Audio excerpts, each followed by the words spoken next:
वो एक्चुअली बात नहीं कर सकते हैं। रियलिटी ये है, क्योंकि सच्चाई देश के सामने है। नमस्कार, मैं रवीश कुमार। दोस्तों, क्या अभी तक आपने वह खबर नहीं सुनी?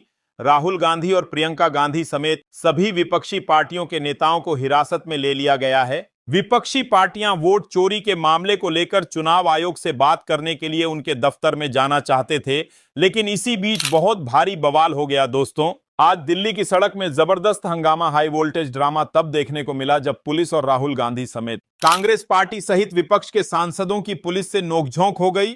और ये नोकझोंक यहां तक पहुंच गई कि प्रियंका गांधी, राहुल गांधी सहित कांग्रेस पार्टी के तमाम सांसदों और विपक्ष के तमाम सांसदों को पुलिस ने कर लिया गिरफ्तार। आखिर गिरफ्तारी के बाद क्या बोली प्रियंका गांधी? और दोस्तों, गिरफ्तार करके पुलिस तमाम सांसदों को कहां ले गई, सब कुछ जल्दी जल्दी आपके सामने रख देती हूं। आप जानते हैं, आज सुबह 11:30 का कार्यक्रम था। संसद के मकरद्वार से निकले सांसदों की तमाम भीड़, करीब 300 सांसद आगे कूच करते हैं, संसद से निकलकर जाते हैं सीधे चुनाव आयोग के दफ्तर। दोनों के बीच का जो दायरा है बहुत ज्यादा नहीं है, लेकिन पहले ही उन्हें रोक दिया जाता है और पुलिस से उनकी झड़प हो जाती है। पुलिस यह कहती है कि आपके पास परमिशन नहीं थी, हम आपको आगे जाने की इजाजत नहीं दे सकते। वहां पर बसेस पहले से ही खड़ी की जा चुकी थी। पुलिस ने पहले ही प्रबंध किया हुआ था कि अगर सांसद नहीं मानेंगे तो उन्हें हिरासत में ले लिया जाएगा या फिर उन्हें पकड़ लिया जाएगा, लेकिन काम हुआ उससे उल्टा। दोस्तों, सांसद आगे जाने की बजाय बहुत से सांसदों ने बैरिकेड तोड़ा भी, बैरिकेड कूद से कूदे भी। समाजवादी पार्टी के अध्यक्ष अखिलेश यादव की यह तस्वीर आज सुर्खियों में रहेगी, क्योंकि समाजवादी पार्टी के अखिलेश यादव तो सीधे बैरिकेड से कूद पड़े। इसके बाद उनका देखा देखी सांसद, जो समाजवादी पार्टी के बाकी सांसद थे, वह भी कूदे। कांग्रेस पार्टी के कई लोग भी बैरिकेड तोड़कर आगे बढ़ रहे, लेकिन उसके बाद क्योंकि पुलिस उन्हें रोक रही थी, सांसदों को तो जमीन पर ही सांसद बैठ गए कुछ इस तरह से। और जमीन पर बैठकर लगातार सांसद हंगामा कर रहे थे, प्रदर्शन कर रहे थे, वोट चोर गद्दी छोड़ के नारे लग रहे थे। मोदी साहब कायर है, कायर है, कायर है। मोदी सरकार कायर है, कायर है, कायर। और बार बार विपक्ष कह रहा था कि आखिर ऐसी क्या बात हो गई कि विपक्षी सांसदों को देखकर चुनाव आयोग इतना घबराया हुआ है, क्या इतना नर्वस है क्या, कि आखिर उनको आगे जाने की इजाजत क्यों नहीं दी जा रही। पहले सवालों के जवाब चुनाव आयोग नहीं दे रहा था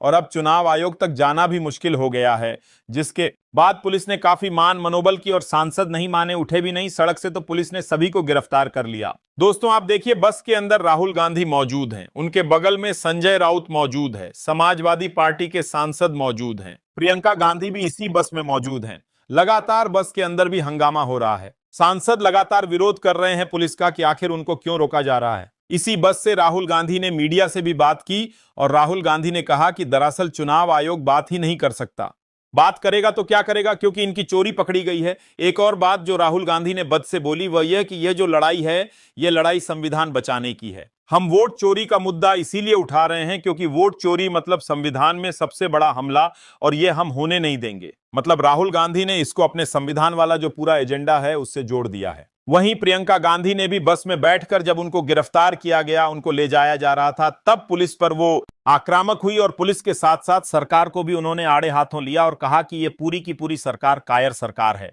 बुजदिल सरकार है, यह डरती है, इसीलिए हमको आगे जाने से रोक रही है। जबरदस्त आप कह सकते हैं कि एक नैरेटिव सेट करने की जो कोशिश सांसदों की थी, 300 विपक्ष के सांसदों की थी, वो मौजूदगी आज सड़क में दिखाई दी। दोस्तों, एक चीज मैं आपको बताऊं, हमारे देश की जनता विपक्ष को सड़क पर लड़ते हुए देखना चाहती है। हमारे देश की जनता विपक्ष को मजबूत देखना चाहती है। यही मैंडेट उसने 2024 के लोकसभा चुनाव में दिया है, नहीं तो वह 300 प्लस 400 प्लस का मैंडेट देती। इतना विपक्ष मजबूत लोकसभा के अंदर कभी नहीं था जितना इस वक्त है। यह बताता है कि जो जनता है वो विपक्ष को लड़ता हुआ देखना चाहती है, और जब जब विपक्ष सड़क पर उतरता है, जब जब विपक्ष सरकार के खिलाफ हल्ला बोलता है, तब तब यह कह देना कि उसका नतीजा नहीं निकलेगा, यह गलत होगा। हालांकि सबका अंदाज अलग अलग था। राहुल गांधी पुलिस से बात कर रहे थे कि हमको आगे जाने दीजिए, तो अखिलेश यादव बैरिकेड फाड़ गए। तो अखिलेश यादव की वीडियो खूब वायरल भी हो रही है, जब भी वो उनको रोका जाता है वो बैरिकेड फाड़ देते हैं। तो अखिलेश यादव अपने अंदाज में यहां पर प्रोटेस्ट करते हुए दिखाई दिए, और आप कह सकते हैं कि ये एक बहुत बड़ा शक्ति प्रदर्शन इंडिया गठबंधन ने दिखाया। आप देखिए, तृणमूल कांग्रेस के सांसद लगातार वीडियो शेयर कर रहे हैं अपने अपने सोशल मीडिया हैंडल से कि देखिए हम और मजबूती से जमीन पर उतरे। समाजवादी पार्टी के सांसद अलग से वीडियो शेयर कर रहे हैं, कांग्रेस पार्टी की तरफ से अलग से वीडियो शेयर की जा रही है। मतलब हर दल की कोशिश यह दिखाने की है कि देखिए सड़क पर वो और मजबूती से लोगों के बीच उतर रहा है। और जाहिर तौर पर यह एक दबाव की राजनीति है जिसमें दो तरफा दबाव इंडिया गठबंधन ने बखूबी पैदा करने की कोशिश की है। एक कि देखिए अब इससे ज्यादा हम क्या कर सकते हैं, जनता की अदालत में लगाकर जनता को एक तरह से जागरूक कर सकते हैं, जो कि राहुल गांधी ने कर दिया, जो दूसरे दल कर रहे हैं। वहीं दूसरी ओर चुनाव आयोग के पास जा सकते हैं, लेकिन चुनाव आयोग तो हमारी सुन ही नहीं रहा कि देखिए अमित शाह की पुलिस ने हमें रोक दिया। यह पूरा नैरेटिव आज इंडिया गठबंधन ये सेट करने में कामयाब रहा है, इसमें कोई दो राय नहीं है। और यह इसके लिए जाहिर तौर पर आप कह सकते हैं कि ना केवल फ्लोर मैनेजमेंट अब तक बहुत शानदार रहा इंडिया गठबंधन का पूरे संसद के सत्र में, बल्कि जो डिनर डिप्लोमेसी राहुल गांधी के घर में हुई उसका भी पूरा असर देखने को मिला। लेकिन यह जो मामला है यह आज अगर आप सोच रहे हैं प्रोटेस्ट तक खत्म हो जाएगा, राहुल गांधी, प्रियंका गांधी, अखिलेश यादव की गिरफ्तारी तक खत्म हो जाएगा, तो ऐसा नहीं होने वाला। यह अलग बात है कि प्रोटेस्ट तमाम सांसदों को गिरफ्तार करके उनको बसों में भरकर खत्म कर दिया गया, लेकिन यह मामला अभी बहुत बड़ा होगा क्योंकि आज शाम मल्लिकार्जुन खड़गे ने 200 सांसदों को, जी हां विपक्ष के 200 एमपीज उनको मीटिंग के लिए बुलाया है।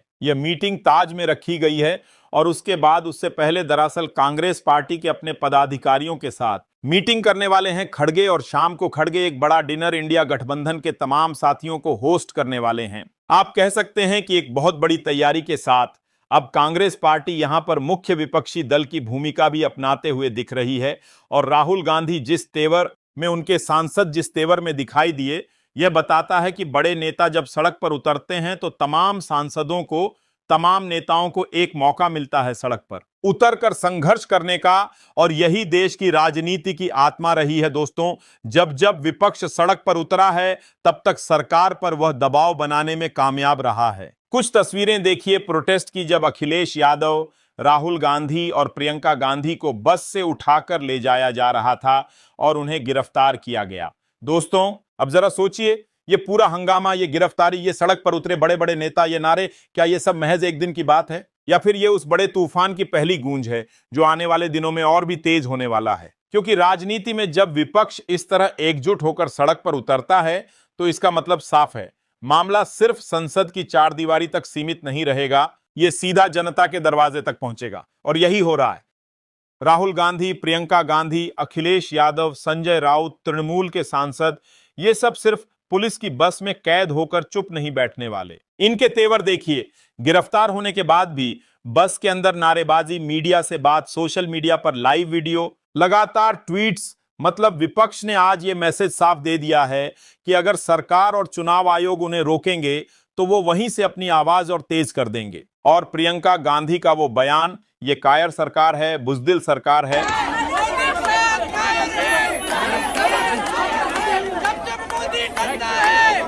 यकीन मानिए ये आने वाले दिनों में बीजेपी के खिलाफ विपक्ष का नारा बन सकता है, क्योंकि भारतीय राजनीति में एक बार कोई लाइन जनता के दिल में उतर जाए तो वो चुनाव तक पीछा नहीं छोड़ती। लेकिन यहां एक और दिलचस्प बात है दोस्तों, ये मामला सिर्फ विपक्ष बनाम सरकार का नहीं है, ये जनता के विश्वास का मामला बन गया है। राहुल गांधी ने साफ कहा, वोट चोरी संविधान पर सबसे बड़ा हमला है। ये लाइन विपक्ष के लिए एक तरह से युद्ध घोष है और यही वो नैरेटिव है जो वो हर रैली, हर रोड शो, हर सोशल मीडिया पोस्ट में दोहराएंगे। क्योंकि जब भी संविधान बचाओ जैसे शब्द सियासी विमर्श में आते हैं तो वो सीधा जनता की भावनाओं को छूते हैं। अब जरा रणनीति पर नजर डालते हैं। शाम को मल्लिकार्जुन खड़गे ने 200 सांसदों को मीटिंग के लिए बुलाया है ताज होटल में। यानी ये सिर्फ आज का विरोध नहीं बल्कि आगे की लड़ाई की प्लानिंग का मंच है। इस मीटिंग में तय होगा कि अगले हफ्ते से विपक्ष कैसे लगातार दबाव बनाएगा, चाहे वो संसद के बाहर धरना हो, राज्य दर राज्य मार्च हो या फिर चुनाव आयोग के गेट तक जाने की कोशिश।